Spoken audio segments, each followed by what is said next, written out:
ζωγράφου, παιδιαδυτών και κεραμαίων σας καλωσορίζουμε στην απόψινή μας εκδήλωση και σας ευχόμαστε καλή διασκέδαση.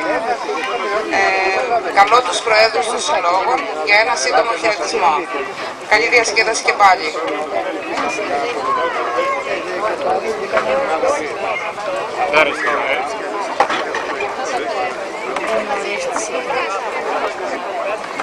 Λοιπόν, καλησπέρα σας. Εκ μέρους του Διοικητικού Συμβουλίου του Συλλόγου Κριτών Ζωγράφου Καζαντζάκη σας καλωσορίζουμε.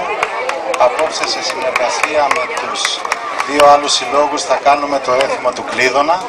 Θα δείτε όλη τη διαδικασία. Πιστεύω να μην έχουμε αέρα να ανάψουμε και φωτιά, να πηδήξουμε τη φωτιά. Λίγο εδώ θα γίνει, πώς το λέμε, συμβολικά. Για να κάνουμε το έθιμο. Ο Φραγκάκης, ο Γιώργης είναι μαζί μας που θα μας το παρουσιάσει. Γιώργη, σε ευχαριστούμε πολύ. Χοροδιδάσκαλος, είναι γνωστός στην παροικία της Αθήνας. Προηγουμένως παρακολουθήσατε μία παράσταση που δώσαμε για κάποια παιδιά που τα φιλοξενούμε κάθε χρόνο από την Αμερική. Είναι λύκεια και γυμνάσια που έρχονται γκρουπ και τους δείχνουμε την παράδοση, την ελληνική, την κριτική. Εμείς σαν Σύλλογος Κριτών τους έχουμε γύρω στις 6 ώρες κάθε μέρα. Είναι γκρουπ των 50 ατόμων.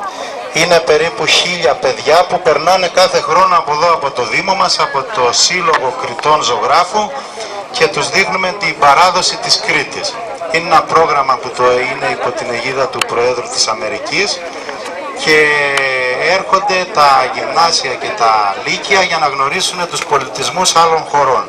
Είναι κάτι σαν εμάς τα Εράσμους που είναι, ας πούμε, σαν ευρωπαϊκά προγράμματα και